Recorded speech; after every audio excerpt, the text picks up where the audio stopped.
সকলকে জানাই সুস্বাগতম। QSH ইন্ডিয়ার পক্ষ থেকে আমরা উপলব্ধ করেছি তোমাদের জন্য একটা জুনিয়র বেস কোর্স, যেটা অ্যাকচুয়ালি ফাউন্ডেশন কোর্স, যেখানে থাকছে অঙ্ক, ইংরাজি এবং সাধারণ বিজ্ঞানের একটা ফাউন্ডেশন কোর্স। আজকে আমরা যেটা শুরু করছি সেটা হলো ইংরেজি গ্রামার। ইংরেজি গ্রামারের আজকে হলো তৃতীয় লেসন। তোমরা জানো আমরা এই কোর্সটিকে ছোট ছোট মাইক্রো লেসনে ভাগ করে নিয়েছি এবং স্বল্প দৈর্ঘ্যের ভিডিও, তার সঙ্গে ইন্টারেক্টিভ একটা কুইজ প্রদান করছি, আবার প্রয়োজনে কোথাও গেমিফাইড গেমও দিচ্ছি। আজকের যে অধ্যায় বা লেসন সেটা হলো ওয়ার্ড, সিলেবল এবং মরফিম। তোমরা আগে শিখেছো অ্যালফাবেট, তারপরে শিখেছিলে ভায়েল এবং কনসোন্যান্ট কি।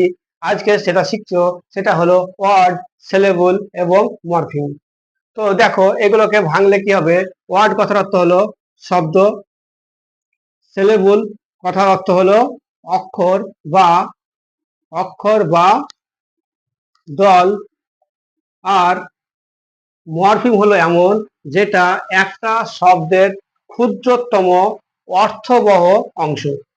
তো চলো আমরা একে একে আলোচনা করি, তোমরা বুঝতে খুব সুবিধা হবে। আর তার সঙ্গে বলে রাখি, এই ভিডিও শেষে একদম নিচে দেখতে পাচ্ছ একটা সুন্দর কুইজ দেওয়া আছে, সেই কুইজটা খেললে তোমাদের বিষয়টা আরো ক্লিয়ার হয়ে যাবে। তো আমরা একে একে আসি। দেখো প্রথমে ওয়ার্ড। ওয়ার্ড বলতে আমরা বুঝি কতগুলো লেটার পর পর বসে, একটা লেটারও হতে পারে, এক বা একাধিক লেটার পর পর বসে যদি আমাদের কোনো অর্থ প্রকাশ করে তখন তাকে বলা হয় ওয়ার্ড। উদাহরণস্বরূপ দেখো, BAT ব্যাট, ব্যাট মানে খেলার ব্যাট। তারপরে BOY বয়, বয় মানে বালক। তারপরে CAT ক্যাট। এগুলো হলো কি বলতো, একটা ওয়ার্ড। এখানে দেখো BAT, এখানে দেওয়া আছে তিনখানা লেটার আছে, তিনখানা লেটার দিয়ে আমাদের কি তৈরি হচ্ছে, একটা ওয়ার্ড, যেটা না হলো ব্যাট। ব্যাটের কোনো অর্থ প্রকাশ করছে, তাই এটা হয়ে গেল ওয়ার্ড। BOY বয়, বয় মানে বালক, তোমরা জানো। CAT ক্যাট, ক্যাট মানে বিড়াল। তাহলে দেখো প্রত্যেকটা এই যে বর্ণ গুচ্ছ আছে, এর কি হচ্ছে, অর্থ প্রকাশ করছে। অর্থ প্রকাশ করলেই তাহলে কি হবে, তাহলেই হবে সেটা ওয়ার্ড রূপে বিবেচিত হবে। যেমন এখানে দেখো JKMPTSI,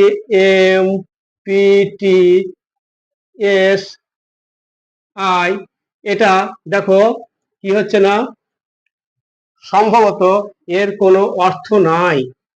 কতগুলো লেটার পর পর বসেছে কিন্তু তবু অর্থ নাই, তাই এটা কি নয়, এটা কোনো ওয়ার্ড নয়। কিন্তু এগুলো দেখো প্রত্যেকটা কি বলতো, এই যে বর্ণ গুচ্ছ আছে, এর কি বোঝা যাচ্ছে, অর্থ প্রকাশ করছে, তাই এটা হলো ওয়ার্ড বা শব্দ। তাহলে ওয়ার্ড তোমরা বুঝতে পারলে। যেমন বয়, ব্যাট, ক্যাট, ডগ, ম্যাঙ্গো, ছোট অনেক বড় অনেক শব্দ আছে, সবগুলোর অর্থ প্রকাশ করছে, তাই এটা হয়ে গেল ওয়ার্ড। এবার দেখো আমরা আসবো পরের অংশ, সিলেবল। সিলেবলের অর্থ হলো অক্ষর বা দল, অক্ষর বা দল। তো দেখো অক্ষর বা দল বলতে কি বোঝায়, যদি একটা ওয়ার্ড, ধরো মনে করো এটা একটা ওয়ার্ড, এই ওয়ার্ডটাকে আমরা পাঠ পাঠ করে যদি উচ্চারণ করতে পারি, উচ্চারণ বলতে রিডিং, যেটা আমরা পারি, সেটাকে বলা হবে সিলেবল। উদাহরণ দিই তাহলে আরো তোমাদের ক্লিয়ার হয়ে যাবে। দেখো ব্যা, না, না, কি হয়ে গেল, এটাকে আমরা নাটাকে আমরা উচ্চারণ ভাগ করছি কয়বারে, তিনবার, না। তাহলে এটা হলো তিনটে সিলেবল, এক সিলেবল, দুই সিলেবল, তিন সিলেবল।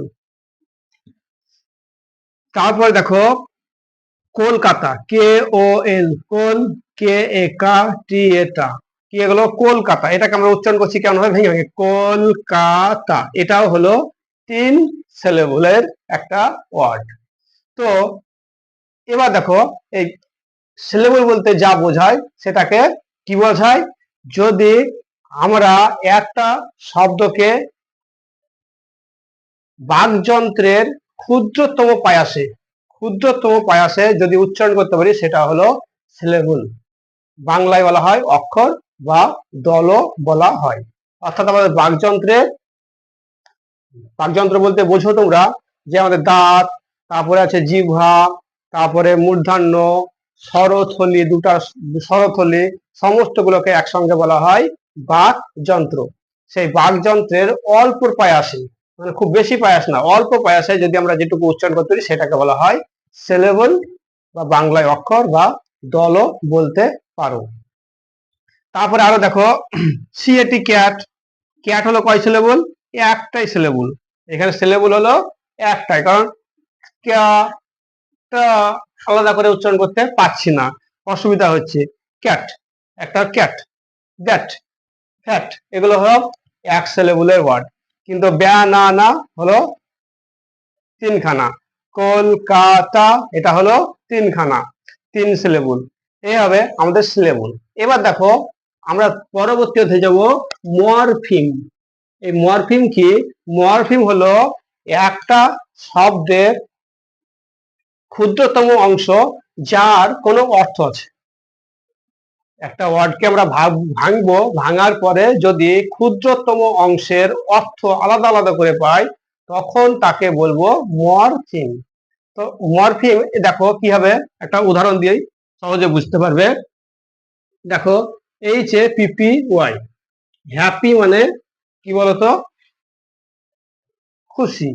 এখানে হ্যাপি অর্থ আছে, এটা হলো ওয়ার্ড বা মরফিমে বিচার করলে মাত্র একটা মরফিম, কিন্তু এখানে যে আমরা আন লাগিয়ে দিই, আনহ্যাপি মানে অখুশি।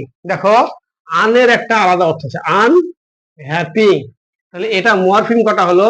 দুইখানা মরফিম, এক প্রথম মরফিম এটা, দ্বিতীয় মরফিম এটা, আনহ্যাপি। তারপরে দেখো রাইট, WRIT, রাইট, রাইটের আগে কি লাগিয়ে দিলাম? RE, রি, রি রাইট। এখানে কটা মরফিম? দুখানা মরফিম, কারণ রি এবং একটা রি, রি আর এ রি, এই রি কথার অর্থ হলো পুনঃ, আর রাইট কথার অর্থ হলো লেখা, রি রাইট মানে পুনঃ লিখন। তাহলে আশা করি তোমরা বুঝতে পারলে এই তিনখানা বিষয় কি, আমরা ওয়ার্ড পড়লাম, সিলেবল পড়লাম এবং পড়লাম মরফিম। ওয়ার্ড কথার অর্থ হলো শব্দ, সিলেবল কথার অর্থ হলো অক্ষর বা দল, মরফিম কথার অর্থ হলো একটা শব্দের ক্ষুদ্রতম অর্থপূর্ণ অংশ। তো আমরা ওয়ার্ড বলতে বুঝলাম কি, কতগুলো লেটার পর পর বসে যদি মনের যদি কোনো অর্থ প্রকাশ করে তাহলে সেটাকে বলা হয় ওয়ার্ড। এখানে মনে রাখবা একটা বর্ণ দিয়েও একটা ওয়ার্ড হতে পারে, যেমন এ মানে একটি এবং আই মানে আমি। এই এও একটা ওয়ার্ড, আইও একটা ওয়ার্ড, কারণ এর একটা অর্থ আছে, আয়েরও একটা অর্থ আছে। তেমনি বিএটি ব্যাট, এটারও একটা অর্থ আছে তাই এটা ওয়ার্ড। BOY বয়, এটারও অর্থ আছে, মানে বয় মানে বালক তাই এটা একটা ওয়ার্ড। ক্যাট মানে বিড়াল, একটা অর্থ আছে তাই এটা ওয়ার্ড। কিন্তু দেখো এখানে হিজিবিজি কিছু লেখা আছে যার কোনো অর্থ নাই, সেই কারণে এতগুলো লেটার থাকা সত্ত্বেও এটা একটা ওয়ার্ড হচ্ছে না। আর দ্বিতীয় বললাম সিলেবল, সিলেবল হলো আমাদের একটা ওয়ার্ডকে মুখবিয়োগের স্বল্পতম প্রয়াসে যে অংশটুকু পড়তে পারি সেটাই হলো সিলেবল। সিলেবল হলো কি, বাংলায় যদি বলা হয় অক্ষর বা দল। সিলেবলকে বিভিন্ন ভাগে ভাগ করা হয়ে থাকে, যেমন সংখ্যার বিচারে মনো, ডাই, ট্রাই, টেট্রা, এভাবে সিলেবল ভাগ করা হয়। আর তৃতীয় যে বিষয় যেটা পড়লাম সেটা হলো মরফিম। মরফিম বলতে বুঝলাম কি, যে একটা ওয়ার্ডের একটা ক্ষুদ্রতম অংশ যার অর্থ আছে সেটাই হলো মরফিম। যেমন এখানে আছে দেখো আনহ্যাপি, এখানে আনের অর্থ আছে, আন একটা মরফিম, হ্যাপি আছে, হ্যাপির অর্থ আছে, হ্যাপিও একটা মরফিম, মানে দুটো মরফিম নিয়ে কি হয়ে গেল, একটা ওয়ার্ড তৈরি হয়েছে।